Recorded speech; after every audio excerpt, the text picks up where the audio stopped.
எண்ணஞ்சல் குடிகொண்டிருக்கும் என் அன்பான இனிய உறவுகளுக்கு, அன்பு தோழர்களுக்கு, தோழிகளுக்கு கிறிஸ்துமஸ் வாழ்த்துக்களை மனசார தெரிவித்துக் கொள்கிறேன். எல்லாருக்கும் எப்பவும் நல்லதா செய்வோம், நல்லதா பண்ணுவோம் அப்படின்னு மனசுல இன்னைக்கு உறுதி எடுத்துக்கோங்க ஃப்ரெண்ட்ஸ். வாங்க இப்போ நம்ம வீடியோக்குள்ள போகலாம். தெரியும் தனியாக பேசணும் அப்படின்னு கதிரு, சரவணன், பழனி மாமா 3 பேரும் முடிவு பண்ணாங்க இல்லையா? அப்போவே இவங்க தண்ணி அடிப்பாங்க அப்படின்ட்டு அதே மாதிரி தான் அடிக்கிறாங்க. அப்போ தான் பார்த்து சரவணன் சொல்கிறாங்க, அப்பா கிட்ட கூட நான் சொல்ல மாட்டேன், உங்ககிட்ட தான் மாமா எல்லாத்தையும் சொல்லுவேன், நான் இந்த மாதிரி நோட்டீஸ் அனுப்பிட்டேன்னு சொல்கிறாரு. அதே வேலை அதை கேட்டுட்டு அப்படியே அதிர்ச்சி ஆகுறாரு. அந்த சமயம் ராஜி மேடம் ஃபோன் பண்ணிடுறாங்க. கதிர் அதை கேட்காம போயிடுறாரு. இல்லைன்னா தெரிஞ்சிருக்கும், டைவர்ஸ் நோட்டீஸ் ஏன்னே அனுப்புனேன்னு கேட்டிருப்பாங்க. அதை கமுக்கமாக அந்த வேலை முடிஞ்ச போது வீட்டுக்கு வந்தால் பரவாயில்ல, அப்பப்போ ஊராக தொட்டுக்கிற மாதிரி தொட்டுக்கிறாங்க நம்ம கதிர் ராஜி. ரொமான்ஸு இன்னும் ரொம்ப பார்டர்லேயே நிற்கிறாங்க. நம்ம மகாநதி தலைவன் தலைவி மாதிரி இறங்கி அடிக்கலை ரொமான்ஸ்லன்னு தான் சொல்லணும். என்ன இவ என்னை அடிச்சு போடுவேங்கிறா அப்படின்னு கதிர் இங்கிட்டு தனியாக படுத்திருக்காரு. அவங்க மேலே படுத்துகிட்டே பேசுகிறாங்க. அடடே, கொஞ்சமாவது கதிர் ராஜி ஃபேன்ஸ் நிறைய பேர் இருக்கோம்ப்பா, கொஞ்சம் ரொமான்ஸை அதிகமாக வைங்க அப்படின்னு தாங்க ஆசையாக இருக்குது. யாருக்கெல்லாம் அது தோணுதுன்னு கமெண்ட்ஸில் சொல்லிடுங்க. அடுத்த நாள் வந்து வக்கீல் நோட்டீஸ் போயிடுது. போனதுக்கப்புறம் பாக்கியம் செம்ம ஆட்டம் ஆடி கம்ப்ளைண்ட் கொடுத்துட்றாங்க. அங்கே பழனிவேல் என்ன பண்ணுறாரு, இதை எப்படியாவது நம்ம அக்கா குடும்பத்தை காப்பாற்றணும்னு சொல்லிட்டு அண்ணன் பேச்சை கூட கேட்காம மீறிக்கிட்டு ஸ்டேஷனுக்கும் போயிடுறாங்க. எல்லாரையும் அள்ளிக்கிட்டு போயிடுறாங்களா. அதனால் பழனியும் போயிட்டு எங்கள் அக்கா மச்சான் அப்படிலாம் இல்லை அப்படிங்கிறாங்க. ஆனால் தங்கமேல தந்திரமாக வீட்டில் விட்டுட்டு தாங்க வர்றாங்க. ஏன்னா அவள் கிறுக்கி மாமான்னு உண்மையை உளறிடுவாளே அப்படின்ட்டு. சரியான ஆள் தானே பாக்கியம். அதனால் என்ன பண்ணுறாங்க, அங்கே இருக்கிற நந்தினி வந்து போலீஸ்காரமாக பயங்கரமாக விசாரிக்குது, ஸ்ட்ரிக்டாக தான் இருக்குது. ஆனால் பொண்ணுக்குன்னு ஒரு தகவல் கொடுத்துட்டா அதுக்கு தானங்க பாஞ்சு வேலை பார்ப்பாங்க. என்ன பண்ணீங்க ஏது பண்ணீங்கன்னு கேட்குறாங்க. பாண்டியர் குடும்பத்தை பக்கத்தை அப்படியே அள்ளி வைக்கிது இந்த பாக்கியம். பொய் சொல்லலாம் கல்யாணம் பண்ணலைங்க, உண்மையை சொல்லி தான் கல்யாணம் பண்ணாங்க அப்படி இப்படின்னு சொல்கிறாங்க. ஒரு கட்டத்துக்கு மேலே கதிருக்கு வந்து தாங்க முடியல. ஏங்க நாங்கள் வரதட்சணை கேட்க போகிறோம், நீங்கள் போட்டதே அம்பட்டும் போலி நகை, அதுக்கே நாங்கள் ஒன்றும் சொல்லலை அப்படின்னு கதிர் சொல்லணும் ஆடி போகிறாங்க பாக்கியம். இந்த ட்விஸ்ட்டை நான் எதிர்பார்க்கவே இல்லையே அப்படிங்கிற மாதிரி பார்க்குது பாக்கியம். உடனே அந்த நந்தினி இன்ஸ்பெக்டர் என்ன சொல்கிறீங்க அப்படிங்கிற. ஆமாம் அப்படிங்கிறாங்க. இல்லை அதெல்லாம் இல்லை, நாங்கள் தங்க நகை தான் போட்டோம். அப்படியா, இருங்க நீங்கள் வேணால் ஆள் அனுப்புங்க, நான் வீட்டில் போயிட்டு அவங்க நகை எடுத்துகிட்டு வந்து தரேன் அப்படிங்கிறாங்க. சரின்னு சொல்லிட்டு ஆள் அனுப்புகிறாங்க. அந்த நகையை பூரா அள்ளிட்டு வந்து பார்க்குறாங்க. பூரா ஈன்னு பல்ல காமிக்குது. என்னது அவ்வளோ போலி நகையா? டே சரவணா, டே கதிர், என்னடா சொல்கிற அப்படின்னு கோமதிக்கு அங்கேயே நெஞ்சு பிடிச்சிக்கிட்டு விழுகுது. ஆமாம்மா, இதெல்லாம் ரொம்ப நாளாகவே நடந்துட்டுருக்குமா, எவ்வளோ பெரிய வேலை பார்த்துருக்காங்க, அம்பட்டுமே போலி நகைங்க அப்படிங்கிறாங்க. இல்லை அது வந்து தடுமாறுது. அடி பாவியலா, நீ போட்டது பூரா பித்தளை, ஆனால் இவங்க நகை கேட்டாங்கன்னு கம்ப்ளைண்ட் கொடுப்பியா அப்படின்னு ஒரு அடி கொடுக்குறாங்க.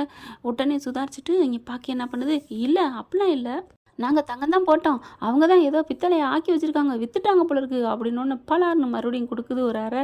யாரை பற்றி என்ன பேசுகிற, எனக்கு சரவணனை பற்றியும் தெரியும், உங்கள் குடும்பத்தை பற்றியும் தெரியும், என்ன நினைக்கிற? இல்லை மாப்பிள்ளை தான் ஏதோ பண்ணிட்டாரு போல இருக்கு. மறுபடியும் ஒரு அறை. என்ன மாப்பிள்ளை பண்ணிட்டான்னு நான் இவ்வளோ சொல்கிறேன் அப்படின்னு சொல்லிட்டு எல்லோரும் பார்க்குறாங்களா. அப்போ தான் பார்த்து கதிர் வந்து எங்களுக்கு ரொம்பவே தெரியும், ரொம்ப நாளாகவே. இங்கே கோமதி அப்படியே மயங்கி கிடக்கு. எம்மா எம்மா அப்படின்னு கூப்பிட்றாங்க. அத்தை அத்தை அப்படின்னு பார்த்தா ராஜி கத்துது. ஏங்க நீ சும்மா இரு ராஜி, நீ என்ன நினச்சிட்டு இருக்க, அவங்க இந்த மாதிரி கம்ப்ளைண்ட் கொடுப்பாங்க பாரு அம்மாவை அப்படிங்கிறாங்க. அம்மா மயங்கி கிடக்கு, கண்ணை முழிக்கிறாங்க தண்ணியை தெளிச்சகையோட.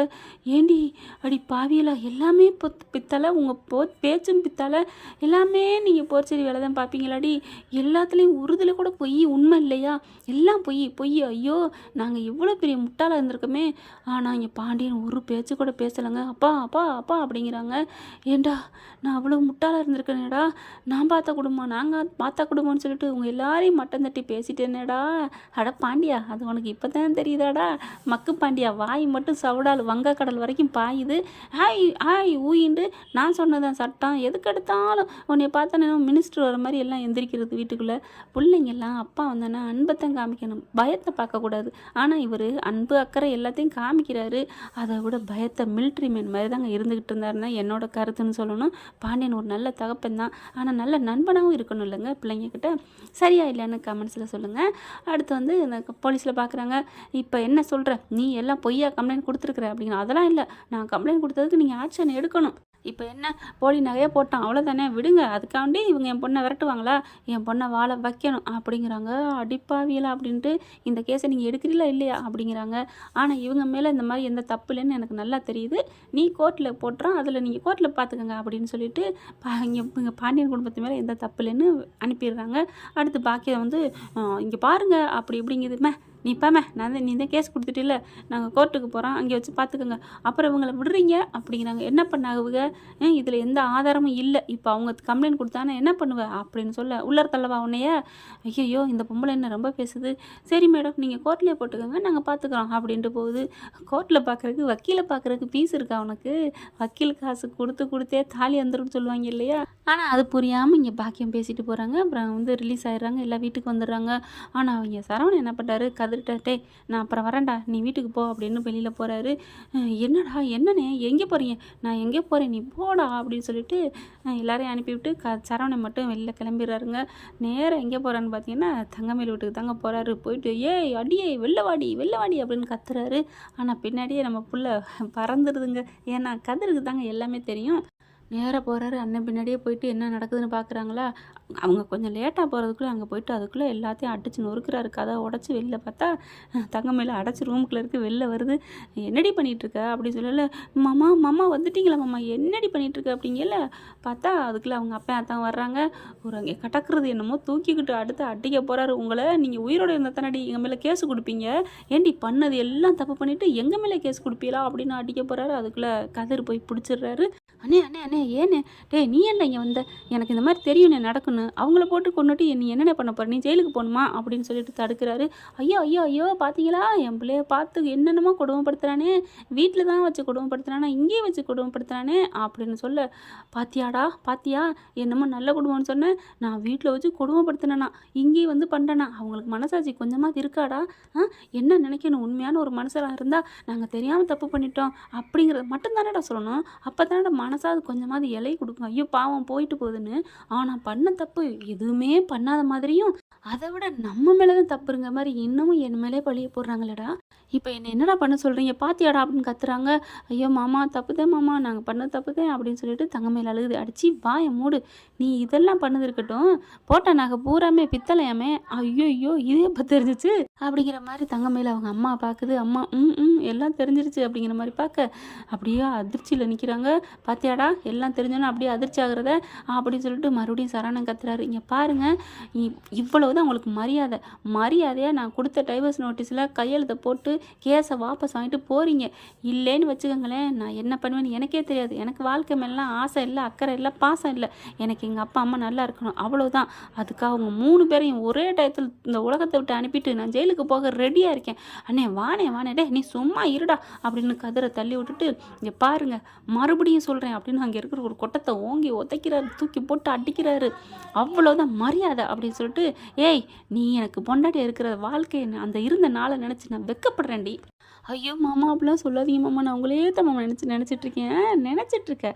நான் முக்கியம் தெரிஞ்சால் இப்படி இம்புட்டு போய் சொல்லுவியாடி, மறுபடியும் ஐயோ அப்படின்னு சொல்லிட்டு தலையில் அடிச்சுக்கிட்டு கதிர் பார்க்குறாரு. நீ வானே அப்படின்னு சொல்லியிருக்க, நீ இருடா அப்படின்னு சொல்லிட்டு நெஞ்சில் அடிச்சுக்கிறாங்க. ஊர் மக்கள்லாம் வந்துடுறாங்க.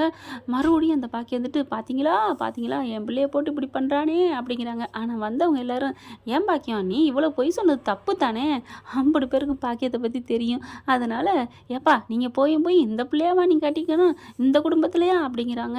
எங்ககிட்டலாம் நீங்கள் கேட்டிருக்கணும். ஐயோ பாத்தியாடா கதிரு வாடா அப்படின்னு சொல்லிட்டு கிளம்புறாங்க 2 பேரும். மாமான்னு பின்னாடியே அந்த பிள்ளை காலை பிடிச்சிக்கிட்டே வருதுங்க தங்கமேலு. வீட்டுக்கு உதறி தள்ளிட்டு வீட்டுக்கு வர்றாங்க. வீட்டுக்கு வந்தால் எங்கே கதிரையும் சரவணையும் காணமேன்னு பார்க்குறாங்க. வந்ததுக்கப்புறம்ட்டு எங்கேடா போனீங்க அப்படின்னு கேட்குறாங்க கோமதியும் பாண்டியனும். எங்கே போனோம் அப்படிங்கிற விஷயத்த சொல்கிறதுக்கு போகிறாங்க. ஆனால் டக்குன்னு கதிர் வேணாண்ணே அப்படிங்கிட்டே, நிறுத்துறா எதுக்குடா பயம், அப்பா நாங்கள் தான் போனேன், அவளை போய் எல்லாம் உண்டு இல்லைன்னு பண்ணிட்டு வரதான் போனேன், இவன் தான் வந்து தடுத்துட்டான். ஏண்டா அப்படிங்கிற, அங்கே ஏண்டா போனேன், நான் ஒன்று அவ வீட்டு வாழ போகலம்மா, எப்படிலாம் கம்ப்ளைண்ட் கொடுத்துருக்குறா, கம்மா ரூம்குள்ளே இருந்தா. ஐயோ அண்ணே அவங்க அடைச்சி போட்டு தான் வந்திருக்காங்க, அண்ணி மேலாம் எந்த தப்பு என்னடா அண்ணிங்கிற, சரி அவங்க மேலே தப்பு இல்லை, அவங்க எவ்வளோ சொன்னோம்னு சொல்கிறாங்கல்ல, தங்கமேல அன்றைக்கே தெரியாமத்தான் அவங்க வந்திருக்காங்க, ஏன்னே அப்படிங்கிறாங்க. ஐயோ அண்ணிலாம் சொல்லாதடா, நான் போய் அடித்து நொறுக்கிட்டு வந்துட்டேன் அப்படி இப்படின்னு கத்துறாரு. பாவமாக இருக்குது சரவணன் நினச்சிட்டு, வாடா அப்படின்னு சொல்லி அடக்கி வைக்கிறாங்க. ஆனால் நம்ம மனசில் இருந்ததெல்லாம் இன்றைக்கி சொல்லிட்டாருங்க சரவணன். ஆமாங்க எதுக்கு எடுத்தாலும் அவள் படுத்தி எடுத்தாடா, உங்கள் தம்பிங்களுக்கு உங்கள் அப்பா கொடுக்குறாரு பணம், உங்களுக்கு கொடுக்கலையா பணம் அப்படின்லாம் சொன்னாடா அப்படின்னு எல்லாத்தையுமே இன்றைக்கி சரவணன் சொல்கிறாரு. பரவாயில்ல டைரக்டர் மறக்காமல் வச்சுருக்காருங்க. என்னமோ சரவணன் சொன்னது இது நியாயமாக தாங்க தோணுது. என்ன தான் சண்டை தரவு ஒரு பொய் சொல்லியிருந்தாலும் புருஷன் மேலே பழி போட்டாங்க பார்த்தீங்களா, அப்படி சொல்கிறாரு. இவளை வச்சு குப்பை கொட்டவே முடியலையா, இதில் இன்னொருத்தையை வச்சுருக்கணும் அப்படிங்கிறது உண்மையிலே கரெக்டு தான். அது தங்கமேல் பண்ணது அதுதான் தப்புன்னு தான் தோணுது. புருஷனை வந்து அப்படியே கைக்குள்ளே போட்டுக்கணும்னா என்னை மன்னிச்சுக்கன்னு ரூம்குள்ளே வச்சு ரோஹிணி பார்த்தீங்களா மனோஜ் அப்படி நச்சுன்னு கட்டி பிடிச்சி முத்தம் கொடுக்குது. அந்த மாதிரி ஒரு பண்ணணும். இந்த பிள்ளை பார்த்தா ஐயோ உங்கள் பிள்ளை அடிக்க வரான்னு வெளியில் போய் சொன்னால் அந்த மனசை எப்படிங்க வாழ்வேன். 1000 பேர் துணைக்கு இல்லாட்டியும் கொண்டவன் துணை எறிஞ்சு கூரை ஏறி சண்டை போடலான்னு சொல்லுவாங்க. ஆனால் அந்த பிள்ளைக்கு புத்தி பத்தலை. ஆத்தா பேச்சை கேட்டுட்டு இன்றைக்கி அலைஞ்சிக்கிட்டு தான் இருக்குது. ஓகே ஃப்ரெண்ட், பார்க்கலாம், இப்படி தான் போகலாம். தேங்க்யூ. இந்த வீடியோ உங்களுக்கு பிடிச்சிருந்தா தயவு செய்து லைக் பண்ணுங்க. இன்னும் அப்டேட்ஸ்க்காக சேனலை சப்ஸ்கிரைப் பண்ண மறக்காதீங்க. நம்ம கிட்ட இருக்க எல்லா சேனல்ஸோட லேட்டஸ்ட் வீடியோ அப்டேட்ஸ்க்காக மேல ரைட் சைடுல காட்டுற லிங்கை கிளிக் பண்ணி வாட்ஸ்அப் குரூப்ல ஜாயின் பண்ணுங்க. உங்களிடம் விடைபெறுவது நான் உங்கள் மெஹர்.